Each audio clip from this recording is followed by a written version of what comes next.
Hello, and welcome to another Office Hours. Hold on, I'm delaying it. I'm delaying it because as long as CIG has delayed this monthly report. Don't worry, it's coming soon, TM. Almost there. Capsule. Office Hours Capsule. This is a small section of my Office Hours live stream that I do on Thursdays at 9 p.m. Eastern, 5 p.m. Pacific on twitch.tv/TheAstroPub, youtube.com/TheastroPublive, where we cover Star Citizen lore, news, and more. We'd love to have you come by and talk all of that stuff with us when you get a chance to. I said this in another video, which is going to be released before this one, hopefully. But as just a quick reminder, if you have been looking for my Captain's Table podcast videos, which usually live on this channel, they've been moved to a new channel to kind of help out the algorithm sort things out a little bit. So make sure you check those out at the Captain's Table podcast. The link will be down in the description. Go there. Make sure you subscribe there and take a look at stuff. I'm going to be uploading older videos of that as well. I'm going to be uploading things like Captain's Table from all the way back. I've already uploaded all of the early ones from like 2016 and 2017.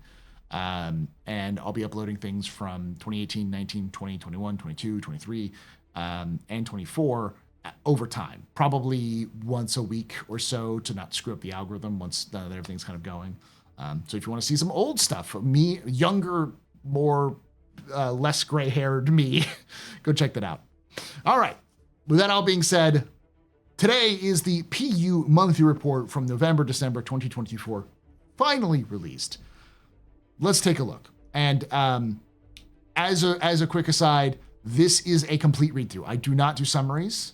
I don't think summaries are bad, but I believe that if you yourself want to stay informed, reading the entire information, all the information that comes out, is important. And I know you don't have time for that. So I'm kind of your audiobook format of this, but I will interject every so often to add some context, because sometimes they'll reference things that they've been talking about for months, and I'll kind of add some more context of what has been worked on behind the scenes according to these monthly reports in the past. So with that all being said, let's jump right in. All right, PU monthly report, November-December 2024. This is the first monthly report of 2025. To kick off the reporting year, we're looking back at the end of 2024, detailing everything done for the persistent universe in November and December. Read on for all the details behind Alpha 4.0's development and beyond. AI content. The AI team ended 2024 progressing with tasks on Alpha 4.0. This involved adding and validating social AI behaviors across the new stations and outposts to ensure NPCs are positioned and pathfind correctly through each space. This involved playing through the various stations and discussing where it was or wasn't appropriate to place characters, or what type of story is intended to be shown there. Many players noticed dynamic conversations have started to appear in-game, which began with tech from Squadron 42. To improve the experience, small capture session was undertaken to enable new conversations specific to Pyro and Stanton. If you have heard Jared's voice pop up in your game recently in 4.0, it's because Jared Huckabee is one of the people who's been doing his voice work, and I think a couple of the lore writers have doing it as well, so it's pretty cool. Quote, "This is definitely something we want to leverage more in the future, potentially even allow us to reference in-game events," AI team. I am a big fan of that. The team also looked back at Stanton's landing zone to upgrade their behaviors to the standards set in Pyro. For example, they tested population numbers to see how many NPCs could fit in a location without compromising performance. Though the numbers still aren't where they would like, particularly in the bustling metropolis of Area 18, it proved valuable insight as they begin to experiment with creating environments with denser populations. Again, yes please. AI features. In November and December, AI feature team progressed with combat for Pyro, particularly for Alpha 4.0's contested zones. This led to improved server frame rate and stability. For example, ammo management spoofing is now functional in locations where ammo crates are yet to be balanced. As such, NPCs will reload, run out of ammo, and search for more from downed combatants to provide much needed ebb and flow to the combat without needing to wait for full reloading rebalance. Time was also put into polishing and reloading and ammo management animations and behaviors to ensure they're ready for Alpha 4.0. That seems a lot like it's going to have crossover with player reloading. I don't know what this is, this full looting rebalance. Oh, I said it's a reloading. It's full looting rebalance. I misread that. Interesting. That seems like it's something we'll hear more of. Because I will say the one thing that Star Citizen definitely is lacking in when it comes to gameplay is it's a looting game that has really poor loot and poor looting mechanics in general.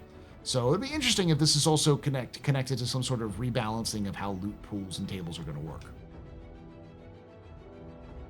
AI features also completed medic behavior that allows med-pen equipped NPCs to revive their squad mates, providing an extra challenge to players. This also creates gameplay opportunities by allowing players to bait enemies into the open to heal their comrades. The team also fixed issues when cover is compromised to ensure NPCs respond quickly when ambushed. Bugs in, quote, defend areas, unquote, were fixed too, which were used to shape the flow of combat and set up areas where enemies wait in cover to ambush players. Work was then done to simplify and refactor the investigating behavior, giving it additional fallback options and enabling it to work more sympathetically with the perception system. This functionality is used to drive searching behaviors across groups when the AI was not fully perceived something or has lost its target. Significant work was also done to ensure the perception, particularly vision, checks using client calculations are efficient and correctly distribute checks to characters present at different LODs. So they did show this off a couple times. They showed this off in the 2023 CitizenCon, but they've discussed this a lot. There is a behavior that AI will go through if they think they see somebody, and they'll investigate an area. And so there's a full suite of perception tools they use, from eyes to ears, and to like touch, to like feel, like if they can they can feel some changes, I guess. And of course, the perception is more acute or more pronounced in Copians, which is why I think they showed that off at one point recently, where they showed off like the cone visions and the kind of those sort of perception ranges. So that's what they're talking about here. Is they want to be able to make it so that there are some missions which are more stealth-based, and you have to deal with like very attentive AI.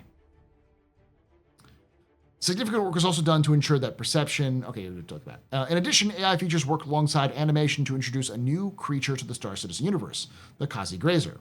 We've been working on this for some time now, and we're so happy to see the positive reaction from players to our bovine friend, AI features team. It's the first real AI creature. It's the first creature that they mentioned was going to be put into the game and showed off concept work for way back in the day that they actually put in there. We're still missing the Zyphopod, the blind Oni crab. We're also missing the Stormwall and the Stalker, the Boreal Stalker. Now that they're going to be adding the Valakar, the sandworm, the Lear 3 sandworm to the game as well. So we're slowly getting all those parts in.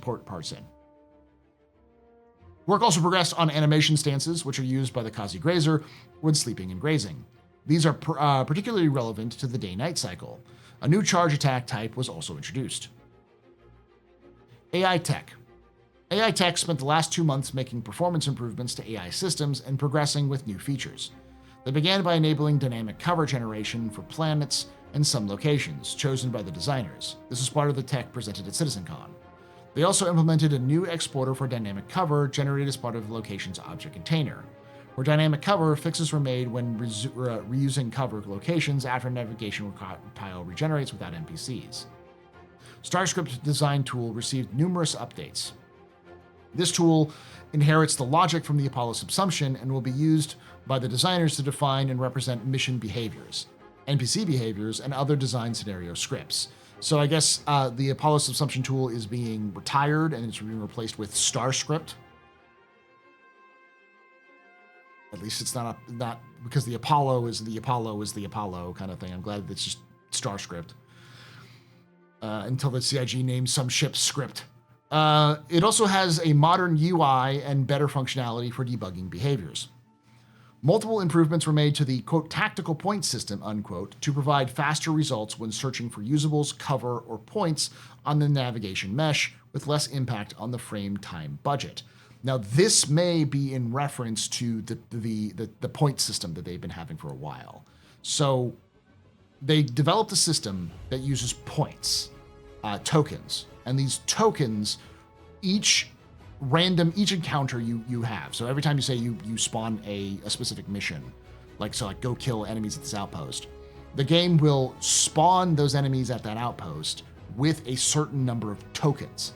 And those tokens will determine things like how many of the spawned players or spawned NPCs are going to be a different specific style of NPC. So like pushers, snipers, heavies, all the different styles we've started to see in 4.0. And it'll also give them specific traits. So some of them will be more aggressive and will actually just like hammer down the trigger and constantly shoot at you. Some of them will like be more sneaky or only take shots when they hit, sort of thing. And these can be generated randomly, and sometimes the token system can pop out and create bigger numbers of enemies or more smaller numbers, but with more elite status, sort of thing.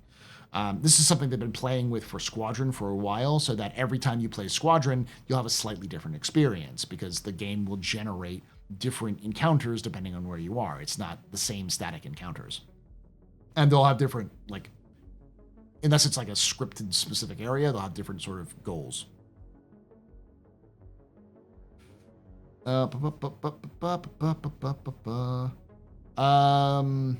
Navigation system received numerous improvements for the Alpha 4.0 release. For example, the team updated how they compute navigation islands by utilizing more threads and splitting the navigation volume tiles into island groups. For planetary navigation, the devs optimized the way they send in events that trigger navigation regeneration requests, alongside the ability to link navigation area exclusion and navigation cost areas to planetary navigation mesh. So, improving the ability of NPCs moving across the planet, across like locations. For Boyd's tech, crashes were solved when the volume of synchronized data used between the server and client was optimized. For scripting reasons, the new functionality to easily convert conversion behavior into flow graph node was implemented. Updates were made to audio propagation and how NPCs perceived audio events too. Ship AI behaviors received a lot of attention, including improvements to quantum travel to better handle failures and updates to reinforcement behaviors and collision avoidance logic. Finally, the team began implementing movement requests for chasing targets. This will include updates to how Pathfinder requests are solved and patched existing paths. AI, Game Intelligence Development Team. Throughout November and December, the Game Intelligence Development Team continued to close out StarScript 1.1, updating the old Apollo documentation to the new UX and adding documentation to the new features. They also defined a QA testing process to detect and address crashes and bugs as early as possible. A, quote, cheat sheet, unquote, was then produced to highlight the differences between Subsumption/Apollo and StarScript.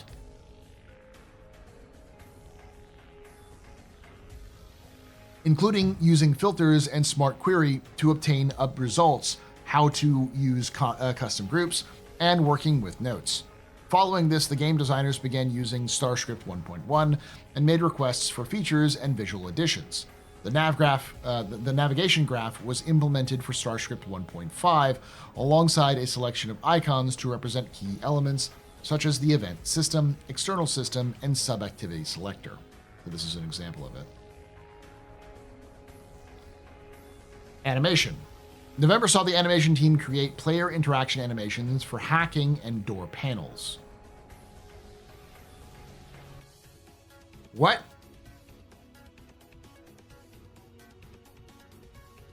Hacking? We're getting hacking? Huh. Okay, and I'm guessing the door panels is the boop that we saw at CitizenCon, where like you actually punch the door panels and they open.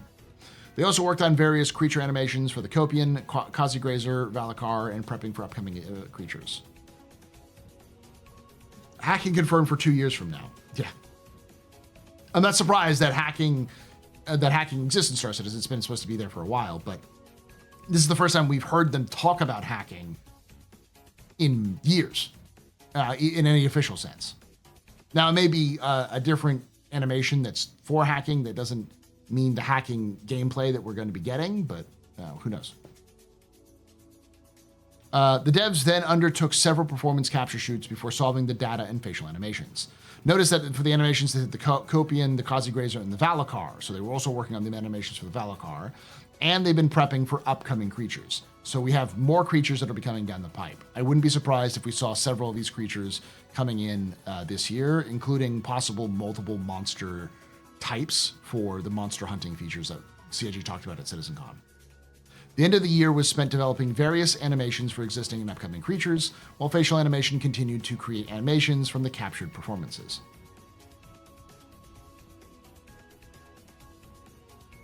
Not 4 years, like, we haven't heard about it in years. Like, I don't think, maybe 2 years. When was the last time they showed off or talked about the Legionnaire? Was that 2023? The character art team supports Starware, art debt, and fixed bugs for live releases. They're currently working on 2 new armors alongside upcoming armor variants. Neat. Art ships. The ship art team spent the end of 2024 putting the finishing touches on the upcoming vehicles that were revealed or released this year. Alongside unannounced vehicles, several upcoming vehicles progressed through the white and gray box stages, including the Consolidated Outland Pioneer, the Drake Ironclad, the Anvil Paladin, the Misk Starlancer TAC, Argo SCV FM, and RSI Apollo and Perseus. So, yes, Virginia, there is a Santa Claus. The Perseus and the Ironclad are both in production. We don't know how long along they are, but if they're going through white box, then it'll be done before the end of the year. All of these ships will be released before the end of the year, including possibly the Pioneer.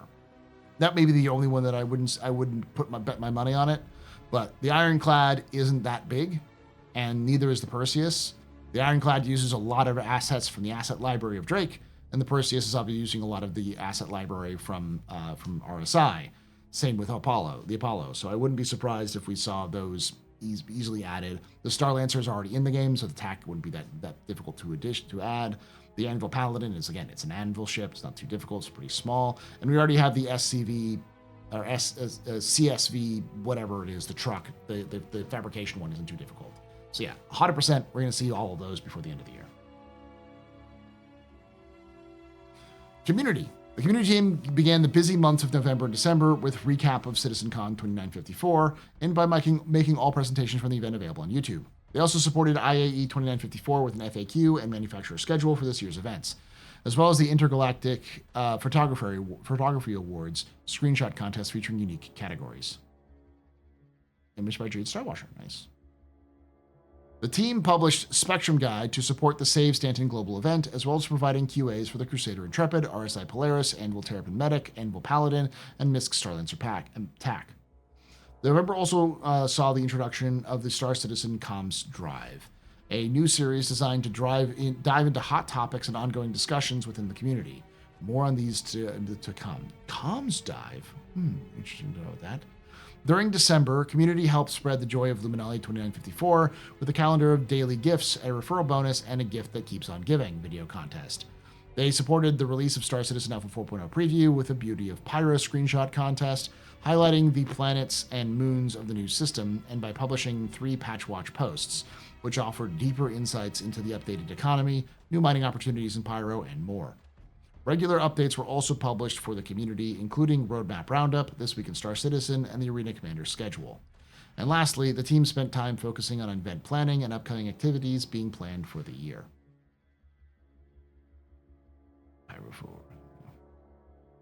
Core gameplay. So this is going to have some good stuff. All core gameplay teams were heavily involved in addressing stability and performance issues found during Alpha 4.0 PTU. Alongside this, the programmers worked on jump points, which were critical to connecting Stanton with Pyro and later other star systems. A lot of effort went into creating strong visual experience and the feeling of controlling the spaceship inside the tunnel, which I think is one of the highlights of 4.0. The new mission system received the final critical changes to prepare it for the new server mesh environment. This overhaul is important to ensure missions persist as players cross server boundaries, on server crash recovery, and between different servers. As the system was completely overhauled and most of the script logic rules changed, all mission archetypes needed to be rewritten. A lot of teams supported the transition and setup of this content by helping locate and identify problems. As the number of territories or regions served by one dedicated server increased, more features were found to have issues with authority transfer, unique problems caused by ownership of the entity moving from one server to another. These issues proved challenging to address, but the benefits of more territories made it worth the time investment. The teams were also heavily involved in new content. The teams were also heavily involved in new content, including contested zones, and took the opportunity to begin making changes to the PU login flow, including allowing players to spawn directly to their persistent hangars at their home locations. Work was done in support of an upcoming ship, fixing quality of life issues with personal hangar and freight elevators, and a lot of bug fixing. So, interesting, most of this is sort of server meshing details, and the fact that one of the reasons why we don't see all of the missions in game is because they had to be completely rewritten. Again, for those of you who don't know, 2.0 had specific missions, which some of those have carried on to 3.0 and to 4.0. But I think a lot of them have also disappeared with 4.0 because, yeah. But they had to completely rewrite the missions in 2.0 for 3.0. And they said, we're done now. We finished doing the rewrite. And they didn't. They had to completely rewrite all the missions again for 4.0. Oh, that's a nightmare. I think it was probably more to do with the missions that they hadn't developed with the concept of what server meshing was going to look like in the first place. So, but the mission refactor is in partially. It's, I think, apparently done, but it may not be fully implemented. All right, economy. Another hot button issue. The end of 2024 saw the economy team adjust the prices of quantum and hydrogen fuel to account for new tank sizes. Prices of vehicle components and ordnance were rebalanced with the aim of turning the use of a size 10 bomb into a serious financial decision. Vehicle repair costs were also rebalanced, taking into account the new prices for components and commodities. For example, repairing a ship's hull should now be a lot cheaper than replacing missing components. Graphics, VFX programming, and Planet Tech. For the graphics department, the end of 2024 largely involved making significant performance and stability improvements to Alpha 4.0. The team also finalized internal support for Vulkan and rolled it out as the default renderer for developers. Vulkan soon! This includes many stability improvements alongside multi-threading improvements to increase CPU performance on multi-core machines. These improvements are in the main branch, so they will reach the PU in the next major pull of the main code branch takes place, which is likely 4.1. So March. Vulkan in March. Holy, that's okay. R&D for Global Lumin, or at least May, Invictus, post-Invictus. R&D for Global Illumination, Reflections, and Planet Tech V5 all progressed and will continue at full pace now that the team's work on Alpha 4.0 is complete. So it sounds like Genesis is now actually being worked on with 4.0 being done. Before that, it was all sort of testing phases, and now they're actually working on it. Interactables developed assets for contested zones such as keycards, server blades, and fuse slots, and completed a performance and bug pass. Locations. The locations team spent the end of 2024 supporting Alpha 4.0 build, including polishing, optimizing, and bug fixing Pyro's contested zones and outposts. Mission design. The ongoing mission refactor continued with bugs being prioritized and triaged. While analytics show high completion rates for missions,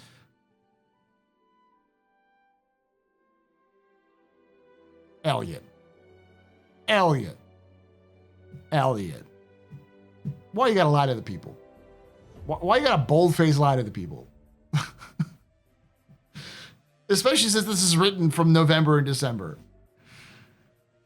And Anyways, while analytics show high completion rates for missions, some users are still coming across issues. The team was currently attempting to reproduce and fix exactly what's causing them. Alongside this, Mission Design kicked off a new content plan for 2025, more of which will be shared in the upcoming months. I don't like poo-pooing on the Mission Design team, because the Mission Design team is actually some of my favorite people at CIG, because they are unhinged. and the right type of unhinged. The type of unhinged which is like they've done one too many times of D&D as the DM, and they're just done with the player's shit. So, all right, narrative. Over the past 2 months, the narrative team focused on finishing mission context text for Alpha 4.0. The addition of Pyro meant that there are dozens of mission archetypes with different complexities and steps that need to be applied to all mission providers in the system. Narrative also worked closely with the mission designers to support the Save Stanton missions. Outside of that, evergreen work continued, including generating names and descriptions for items, liveries, weapons, and armor. The team also planned storytelling and storytelling and character initiatives to beginning in the new year. On the website, the team released a fascinating portfolio on the history of Luminalia, which gave insight into the Banu culture and answered the community's questions from the Ask a Dev forum and Loremakers. Online technology. In November-December, online services finalized the backend services crucial to several key features, including the mission system refactor, the entity subscription service marker refactor, the scenario service, the various social services updates. Each of these enhancements has played a vital role in the overarching goal of making server meshing a reality. The team also devoted considerable amount of time and resources to assist in unblocking accounts experiencing various issues. Furthermore, the team successfully released hotfixes to address these issues over the holidays. They really were working through the holidays to get that fixed. The Live Tools team continued rolling out new features for Hex that had been in development for several months. Do not get excited. Hex has nothing to do with a ship customization. It's just what they call their online service tools. I believe it's the sort of like dev end focus of possibly like Star Sim, something like that. It might be just the dev end focus of the server meshing. Latest includes a tool to manage access to information in a more granular way, and a new module to help in-game events and missions. Existing modules continued to be improved to provide a better user experience. The team also worked on significant improvements for the error reporting pipeline and other internal development tools.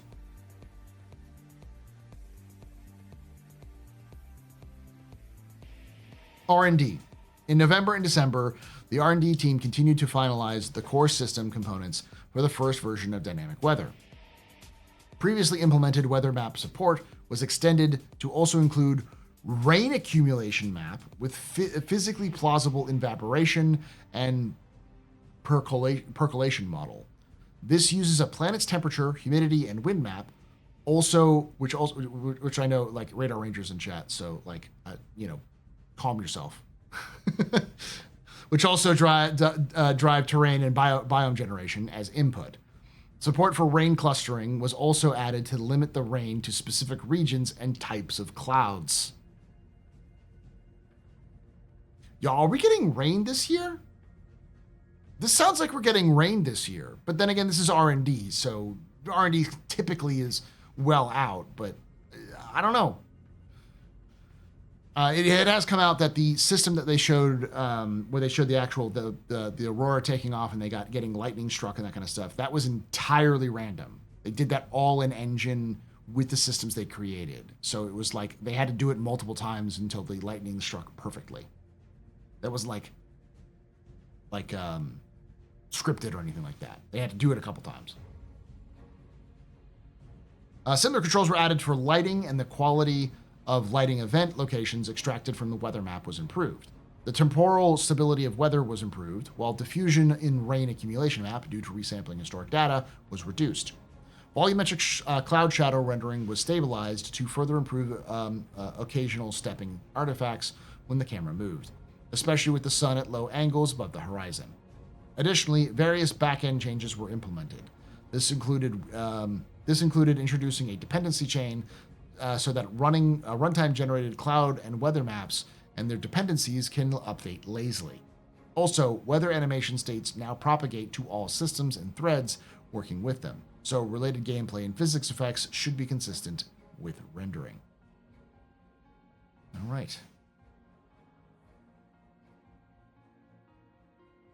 Tech art animation.